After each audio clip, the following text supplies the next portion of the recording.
கலைஞர் நூற்றாண்டு உயர் சிறப்பு மருத்துவமனை கடந்த ஆண்டு ஜூன் திங்கள் 15ஆம் தேதி மாண்புமிகு தமிழ்நாட்டின் முதலமைச்சர் அவர்களால் திறந்து வைக்கப்பட்டது.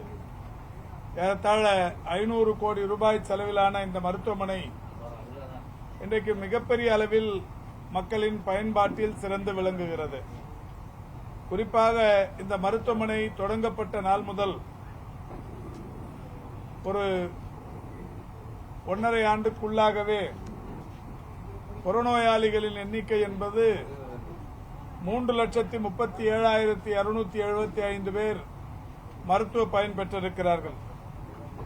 உள்நோயாளிகள் என்கின்ற வகையில் 1,02,497 பேர் மருத்துவமனையில் அனுமதிக்கப்பட்டு சிகிச்சை பெற்று திரும்பியிருக்கிறார்கள். அறுவை சிகிச்சைகளை பொறுத்தவரை 3,881 அறுவை சிகிச்சைகள் வெற்றிகரமாக நடைபெற்றிருக்கிறது. ரத்த பரிசோதனைகளை பொறுத்தவரை 11,99,108 ரத்த பரிசோதனைகள் நடைபெற்று முடிந்திருக்கிறது. சிடி ஸ்கேன் பரிசோதனைகள் என்கின்ற வகையில் 12,860 சிடி ஸ்கேன் பரிசோதனைகள் முடிவுற்றிருக்கிறது. எம்ஆர்ஐ பரிசோதனைகள் 4,330 செய்யப்பட்டிருக்கிறது. எண்டோஸ்கோபி பரிசோதனைகளை பொறுத்தவரை 3,020 பரிசோதனைகள் செய்யப்பட்டிருக்கிறது. டயாலிசிஸ் சிகிச்சைகளை பொறுத்தவரை 10,929 டயாலிசிஸ் சிகிச்சைகள் செய்யப்பட்டிருக்கிறது. இப்படி இந்த மருத்துவமனை ஆரம்பித்து 1.5 ஆண்டுக்குள்ளாகவே வேறு எந்த அரசு மருத்துவமனையும் இந்தியாவில் செய்திடாத சாதனையை இந்த மருத்துவமனை தொடர்ந்து செய்து வருகிறது. இந்த மருத்துவமனையை பொறுத்தவரை தினந்தோறுமான புறநோயாளிகளின் எண்ணிக்கை 1,300 1,500 வரை வந்து சென்று கொண்டிருக்கிறார்கள். இங்கே பல்வேறு சிறப்பு பிரிவுகள் தொடங்கப்பட்டு அவைகள் பயன்பாட்டில் இருக்கிறது. இருதயவியல், இருதய அறுவை சிகிச்சை துறை, நரம்பியல் துறை, நரம்பியல் அறுவை சிகிச்சை துறை, புற்றுநோய் மருத்துவத்துறை, புற்றுநோய் அறுவை சிகிச்சை துறை, குடல் இரைப்பை மருத்துவத்துறை, குடல் இரைப்பை அறுவை சிகிச்சை துறை, சிறுநீரக அறுவை சிகிச்சை துறை, இப்படி ஏராளமான துறைகள், சிறுநீரக மருத்துவத்துறை, இரத்த நாள அறுவை சிகிச்சை துறை, மூளை இரத்த நாள கதிரியல் துறை, அவசர சிகிச்சை பிரிவு, மயக்கவியல் மற்றும் தீவிர சிகிச்சை, மத்திய ஆய்வகம், இரத்த வங்கி, சிடி, எம்ஆர்ஐ, யுஎஸ்ஜி, டிஜிட்டல் எக்ஸ்ரே, இயன்முறை மருத்துவம் மற்றும் மறுவாழ்வியல் துறை, இருதய கேத்லாப் பிரிவு, மூளை இரத்த நாள கேத்லாப் பிரிவு, தீவிர இருதய சிகிச்சை பிரிவு, தீவிர மயக்கவியல் பிரிவு, 15 அதிநவீன அறுவை அரங்குகள் என்று பல்வேறு சிறப்புகளுடன் இந்த மருத்துவமனை இன்றைக்கு மக்களுக்கு சிறந்த மருத்துவ சேவை ஆற்றி வருகிறது. அந்த வகையில் இன்றைக்கு இந்த மருத்துவமனைக்கு கூடுதல் சிறப்பை சேர்க்கிற வகையில் ஐநாக்ஸ் ஏர் ப்ராடக்ட்ஸ் லிமிடெட் சென்னை தனது சிஎஸ்ஆர் நிதி பங்களிப்பின் மூலம் ரூபாய் 13 லட்சம் ரூபாய் செலவில் 3 பேட்டரி வாகனங்களை தந்திருக்கிறார்கள். அது இன்றைக்கு இந்த மருத்துவமனையின் பயன்பாட்டிற்காக ஒப்படைக்கப்பட்டது. அதேபோல் இன்றைக்கு ஒரு மிக முக்கியமான விஷயங்கள், மாண்புமிகு தமிழ்நாட்டின் முதலமைச்சர் அவர்கள் அண்மையில் ஒரு மகத்தான திட்டம் ஒன்றை அறிவித்தார்கள். தமிழ்நாட்டின் அரசு ஊழியர்கள் மற்றும் ஓய்வூதியதாரர்கள் பயன்பெறுகிற வகையில் அரசு மருத்துவமனைகளில், மருத்துவக் கல்லூரி மருத்துவமனைகளில் நேஷனல் ஹெல்த் இன்சூரன்ஸ் ஸ்கீம் பயன்பாட்டிற்கு கொண்டு வரப்படும் என்று அறிவித்தார்கள். இதற்கு முன்னால் தனியார் இன்சூரன்ஸ் மட்டுமே பயன்படுத்திக் கொண்டிருந்த அரசு ஊழியர்கள், அரசு ஓய்வூதியதாரர்கள் அவருடைய கோரிக்கையை ஏற்று மாண்புமிகு தமிழ்நாட்டின் முதலமைச்சர் அவர்கள் நேஷனல் ஹெல்த் இன்சூரன்ஸ் ஸ்கீம் பயன்பாட்டிற்கு அரசு மருத்துவக் கல்லூரி மருத்துவமனைகளில் நடைபெறும் என்று அறிவித்தார்கள். அந்த வகையில் அதற்கான பணிகள் நடைபெற்றுக் கொண்டிருக்கிறது. அதில் முதல் மருத்துவமனையாக கலைஞர் நூற்றாண்டு உயர் சிறப்பு மருத்துவமனையில் இன்றைக்கு தமிழ்நாடு அரசு ஊழியர்கள் மற்றும் ஓய்வூதியதாரர்கள் அனைவரும் இந்த மருத்துவமனையில் எவ்வித கட்டணமும் செலுத்தாமல் இலவசமாய் சிகிச்சை பெறுகிற அளவுக்கான திட்டம் இன்று முதல் தொடங்கப்படவிருக்கிறது. அதோடு இன்னும் ஒரு மிகப்பெரிய அளவில் இந்த மருத்துவமனைக்கு கூடுதல் சிறப்பு என்கின்ற வகையில் பாராளுமன்ற உறுப்பினர்கள், நீதியரசர்கள், மத்திய அரசு ஊழியர்கள், மத்திய அரசின் ஓய்வூதியதாரர்கள் அனைவரும் இந்த மருத்துவமனையில் இலவச சிகிச்சை பெறுகிற வகையில் சென்ட்ரல் கவர்மெண்ட் ஹெல்த் ஸ்கீம் திட்டத்தில் இணைக்கப்பட்டு அதற்கான புரிந்துணர்வு ஒப்பந்தம் ஒன்று போடப்பட்டு அந்த புரிந்துணர்வு ஒப்பந்தம் தற்போது அரசு மருத்துவ நிர்வாகத்திற்கும் ஒன்றிய அரசின் ஊழியர் அந்த நிர்வாகத்திற்குமாக இன்றைக்கு அந்த பரிமாற்றம் செய்யப்பட்டிருக்கிறது.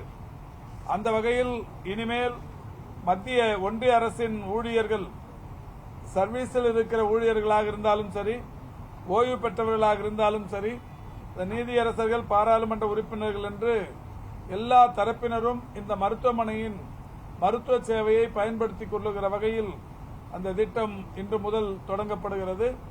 இது தமிழ்நாடு மருத்துவத்துறை வரலாற்றில் ஒரு மகத்தான மைல்கல்லாகும். முதல் முறையாக கலைஞர் நூற்றாண்டு உயர் சிறப்பு மருத்துவமனையில் இந்த புரிந்துணர்வு ஒப்பந்தம் இன்று முதல் அமலுக்கு வருகிறது. அதேபோல் தமிழ்நாடு அரசு மருத்துவமனைகளில் பசுமை கட்டடமாக வடிவமைக்கப்பட்டது என்கின்ற வகையில் பொதுப்பணித்துறைக்கு இந்திய பசுமை கட்டிட கவுன்சில் ஹெல்த் கேர் ப்ராஜெக்ட்ஸ் அந்த திட்டத்தில் தங்கச் சான்றிதழ் கோல்டன் அவார்டு ஒன்று தந்திருக்கிறார்கள். அந்த விருதும் இப்பொழுது இங்கே சம்பந்தப்பட்டவர்கள் மூலம் மருத்துவ நிர்வாகத்திற்கு அளிக்கப்பட்டிருக்கிறது. இப்படி பல்வேறு சிறப்புக்குரிய திட்டங்கள் இந்த மருத்துவமனையில் இன்றிலிருந்து தொடங்குகிறது. மாண்புமிகு தமிழ்நாட்டின் முதலமைச்சர்களுடைய அறிவிப்பான தமிழக அரசு ஊழியர்கள் மற்றும் ஓய்வூதியதாரர்கள் பயன்பெறுகிற வகையிலான ஒரு மிக சிறந்த திட்டமும், ஒன்றிய அரசின் ஊழியர்கள் மற்றும் ஓய்வூதியதாரர்கள் பயன்பெறுகிற வகையிலான ஒரு மிக சிறந்த திட்டமும் இன்று முதல் இந்த மருத்துவமனையில் மருத்துவ சேவைக்கு பயன்பாட்டிற்கு வந்திருக்கிறது. மருத்துவர்கள் வந்து அதிகமாக கலைஞர் மருத்துவமனைக்கு நிறைய வந்துட்டு இருக்காங்க. அதே மாதிரி ஸ்பெஷலிஸ்ட் மருத்துவர்கள் அதுக்கு தகுந்த மாதிரியான கூடுதலான மருத்துவர்கள் நியமனம் வைப்போம். இப்போ இவ்வளவு நேரம் எத்தனை துறைகள் இருக்கு, என்னென்ன டிபார்ட்மெண்ட் இருக்குன்னு சொல்லுது. அந்த எல்லா துறைகளுக்கும் மருத்துவர்கள் இருக்கத்தான் செய்கிறார்கள். அதனால்தான் அந்த துறைகள் இயங்குகிறது. எந்த மருத்துவர் இல்லைங்கிற குறை உங்களுக்கு தேவையில்லை. இருந்தா சொன்னீங்கன்னா அதை நிரப்புகிற பணியினை செய்யும். இல்ல போதுமான அளவு அதெல்லாம் இருக்கிறதால தான் இந்த துறைகள் சிறப்பாக இயங்கிக் கொண்டிருக்கிறது.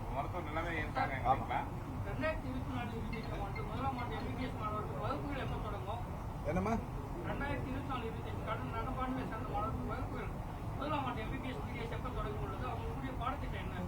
இல்ல பாடத்திட்டம் வழக்கமா இருக்கிற பாடத்திட்டங்கள் தான். தொடங்குவதற்குரிய தேதி விரைவில் அறிவிக்கப்படும். அக்டோபர் தேதி அறிவிச்சாங்க. என்எம்சி அவங்க கைட் பண்ணுவாங்க. இந்த தேதியை விரைவில் அறிவிப்போம். அக்டோபர் முதல் வாரம் அல்லது 2வது வாரத்தில்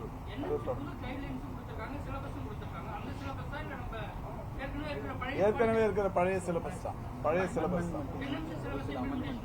இல்ல இங்க ஏற்கனவே தமிழ்நாட்டில் இருக்கிற பாடத்திட்டம் என்னவோ அதுதான்.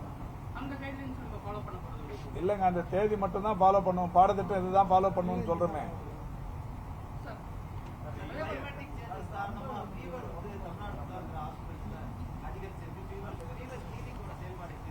இல்ல அதாவது ஒவ்வொரு வடகிழக்கு பருவமழையிலும் பருவமழைக்கு முன்னால் வருகிற அந்த மாதிரியான பாதிப்புகள் தானே தவிர அதிகரித்து இருக்கிறது. மருத்துவமனைகள் நிரம்பி வழிகிறது. இந்த மாதிரியான உங்களுடைய இந்த என்ன நியூஸ் அதுக்கு பிரேக்கிங் நியூஸ். அதுக்கு ஒன்றும் பெரிய அவசியம் இல்லை. இப்போ நீங்க மருத்துவமனை வளாகத்தில் தான் இருக்கிறீங்க. எவ்வளவு பெட்ல ஃபீவருக்கான பேஷண்ட்ஸ் இருக்கிறாங்கிறத கண்கூடாவே பார்த்துட்டு போகலாம். இங்க மட்டும் இல்லை, சென்னையில் இருக்கிற ராஜீவ்காந்தி அரசு மருத்துவமனை இருந்தாலும் ஸ்டான்லி, கேஎம்சி, ஓமந்தூரார் எல்லா மருத்துவமனைகளுக்கும் உங்களுக்கு நேரடியாக போறதுக்கு வழி தெரியும். போய் பார்த்துட்டு எவ்வளவு பேஷண்ட் ரெகுலரா வருவாங்க, இப்போ எவ்வளவு பேர் இருக்கிறாங்கிறத பார்த்துட்டு செய்தி போடலாம். நீங்களா ஒரு கற்பனையா ஒரு அதீத கற்பனையை வளர்த்துக்கின்னு ஃபீவர் சிம்டம்ஸ் அதிகமாயிருச்சு, மருத்துவமனைகள் நிரம்பி வழிகிறது, அது மாதிரி பிரேக்கிங் நியூஸ் எல்லாம் போடுறதுக்கு முயற்சி பண்ணாதீங்க. டெங்கு தகவல் டெங்கு தான் டெய்லி சொல்லி நிற்கிறோமாங்க. டெங்கு பாதிப்பு எவ்வளவு? ஒன்னும் பாதிப்பே இல்லைங்க, கண்ட்ரோல்ல இருக்கு. 5 இறப்புகள் இந்த ஒரு ஓராண்டுக்குள்ள, அவ்வளவுதான்.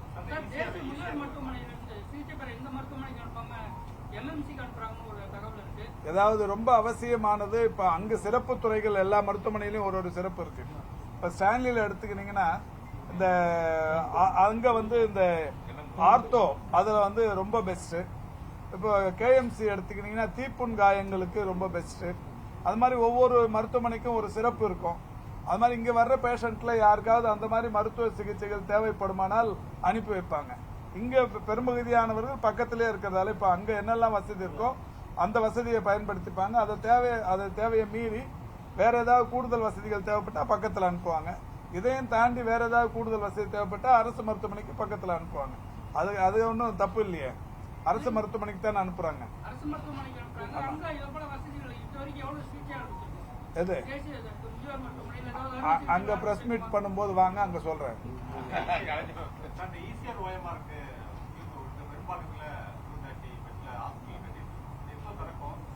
இல்ல இப்ப இன்னொரு 10 கோடி ரூபாய் அதுக்கு கூடுதல் நிதி கேட்டிருக்கு NHMல. இன்னொரு அடிஷனல் கட்டடங்கள் கட்டுற பணி தொடங்க போகுது. முடிச்சுட்டோன்னா ஒரே நேரத்தில்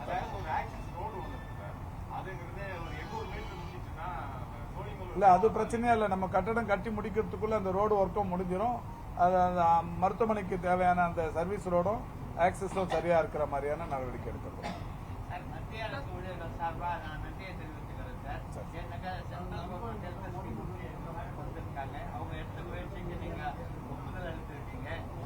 இல்ல இந்த மருத்துவமனையின்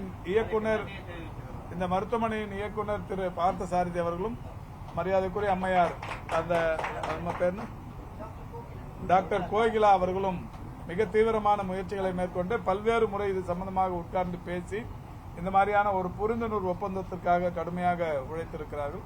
சம்பந்தப்பட்ட இருவரையும் மக்கள் நல்வாழ்வுத்துறையின் சார்பிலும் தமிழகத்து மக்களின் சார்பிலும் தமிழக நாட்டின் முதலமைச்சர் சார்பிலும் அவர்களுக்கு நன்றியினை தெரிவித்துள்ளேன்.